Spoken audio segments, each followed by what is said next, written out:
Hi, everyone. It's Tom Marquardt here. I am the current president of the Society of British and International Design, as well as the president and founder of Marquardt Plus, my practice here in Chicago in the US. I had a conversation last week with Vanessa Brady, the CEO of SBID, about practices and adapting to the current condition that's affecting the world.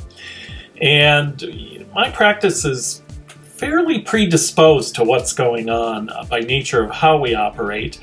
And since we do these Zoom tables that we've been putting together, Vanessa and I thought it might be a good idea to do one and create some clips on different subject matters that key members of our consulting team for Marquardt Plus contributed, and share them with you as a way to kind of inspire some new creative ways of thinking and how to operate and what to do in this kind of new world that we've all found ourselves in. So anyways, I hope you find these clips beneficial to you, and thanks again for considering taking a look.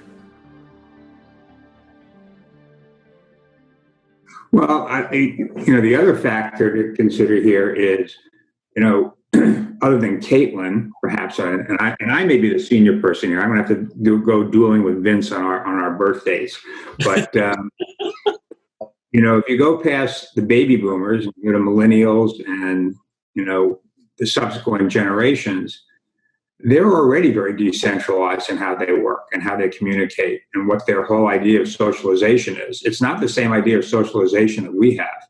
It's I've got 5 children from 35 years down in age, down to 23. And, they are very much digitally communicate. I mean, not that they don't go to a bar and hang out, because they definitely do that, but they spend a tremendous amount of time by themselves communicating through various digital devices. And I think, certainly there, people in college and, more before this, colleges were doing a lot of online educating. So it's going to be accelerated now. They're comfortable with it. I mean, I think that's, right now you're designing, and Tom and James and people who are designers, you're designing for 5 generations today. Yep. That's a challenge for you guys. I mean, tremendous challenge. But as time goes on, the greatest generation and my, baby boomer, we're going to be out of the workforce to a great extent. Now you have these other 3, and who knows what's coming along. Hey. How's that?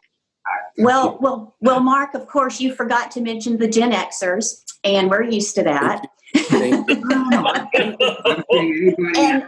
I just want to say that we created social isolation. We created it. We were the original latchkey kids, so we've been training for this our whole lives. So we're good. We're good. We got this. Let's not. Yeah, we got it. Welcome to the Thunderdome. You enter, one leave. Yeah. Well, Caitlin, and as we all talk about you and how I don't know what generation you are. Are you Z? I think I'm born in 97. Okay. So I'm like on the edge I'm in the middle between everyone. So I'm that blurred line. We'll talk about what you think about all this. I mean, you've got a very unique position from the rest of us because you're just finishing your education, entering your career at a time where there's massive paradigm shift and change. I'm sure it's like welcome. But I mean, what do you think about all this? It's crazy. It's hard to get used to because my studio class, my final studio for my thesis project, is now online, and so all of our critiques are now just we send in a PDF of our work and then we get comments back instead of that face-to-face interaction of, oh, I see you did this here, we should fix this, we should whatever.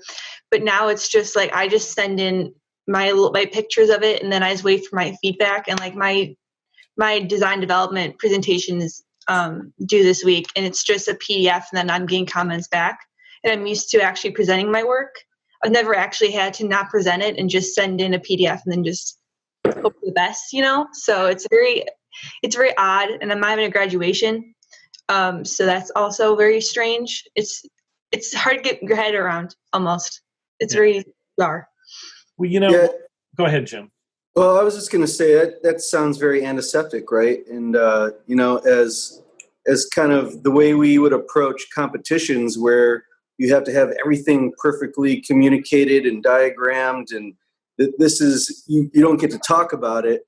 You kind of have to overdo what your ideas are and really communicate exactly what your intentions are, because you're not there to sort of put your emotional connection into it and describe the narrative behind it. And I see that as extremely challenging from a design and architectural point of view. Caitlin, hats off to you. Good luck. I need it. On the other hand, though, like going through a set of drawings, technical drawings, and kind of marking them up for a team, that's how we work sometimes when we work together, Tom, with our teams. But at the same time, we would have like a couple days out of the office, but a couple days where we're all in the office to make sure that we have that charrette mentality and studio communication. I think that's extremely valuable to any project. And I don't mean just architecture and design. I mean, with anything you're doing. So I definitely think there's a humanist point of view from that aspect. Well, this is interesting because one of the things that it's too bad Billy's unable to join us today, because one of the things we were talking about as we're working on some work right now is I'm giving my feedback right now with some input and content, but instead of Billy going away then, and she's in Springfield, Missouri, so she doesn't work here unless she flies in.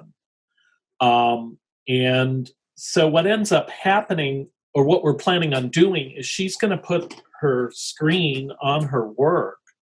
And like Vince and I sitting next to Caitlin while she's drawing, and you have an immediate question, and as you're drawing, we say, oh, try this, try that. We're actually going to try digitally to work that way through a Zoom so that I can give my input and then we'll try things together.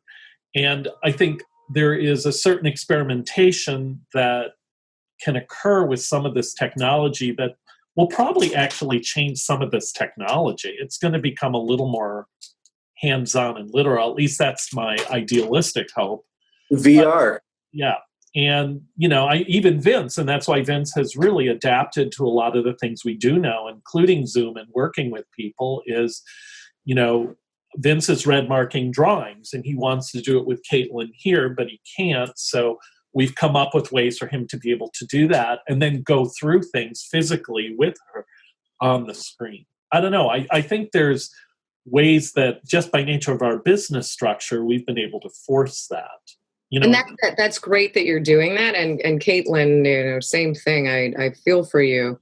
Because not having that face-to-face, not having, there's a lot that comes through just discussion with someone to get more input than just a document that comes back with scratches on it. So, Tom, I applaud you, because I do see companies trying to figure out, if we can't have face-to-face, Zoom's one option, but how do we get as close to face-to-face without it? What are the benefits? What I hear from people is what they took for granted was just face-to-face conversation. Now realizing the benefits of that and how to recreate that as much as possible in order to get the feedback and dialogue that you need to make something better.